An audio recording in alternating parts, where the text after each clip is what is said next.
Dear students, Thar education YouTube channel में मैं कृष्ण परमार आपको खुश आमदीद कहता हूँ। पिछले वीडियो में हमने धाल धोबी तक हरूफ पढ़े थे। आज हम धाल से आगे पढ़ेंगे। धाल से आगे हर्फ आता है, वो है डाल, डेडर। ड ये आवाज़ यहाँ से खींचना पड़ती है, ड।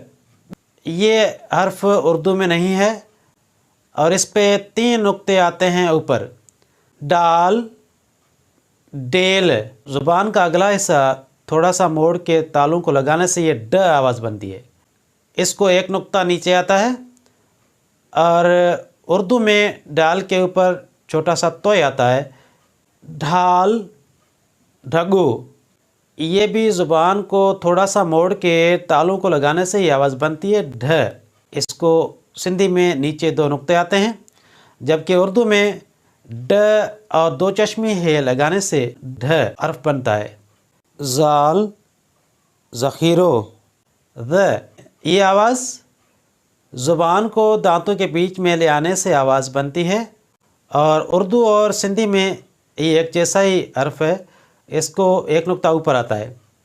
रे, रिछ। रे को कोई नुक्ता नहीं आता है और सिंधी और उर्दू में एक जैसा ही हर्फ है, रे। अड़े, माड़ी। अड़े के ऊपर सिंधी में 4 नुक्ते आते हैं, जबकि उर्दू में अड़े के ऊपर छोटा सा तोय आता है। जे, जंजीर। जे के ऊपर 1 नुक्ता आता है और ये सिंधी और उर्दू में एक जैसा ही है। सीन, सीटी।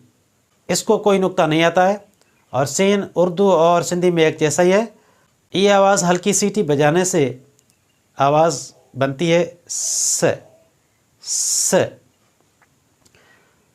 शीन, शियो।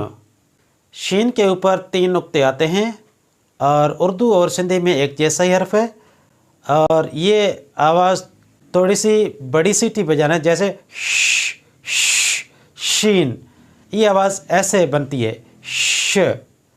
स्वाद, सूफ।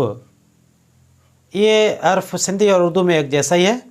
इसको कोई नुक्ता नहीं आता है और बाकी हरूफ हम अगली वीडियो में पढ़ेंगे। आज की मेरी ये वीडियो आपको कैसी लगी? अगर अच्छी लगी हो तो लाइक, शेयर और कमेंट्स ज़रूर कीजिएगा और मेरे इस चैनल थार एजुकेशन यूट्यूब को सब्सक्राइब कीजिएगा। शुक्रिया।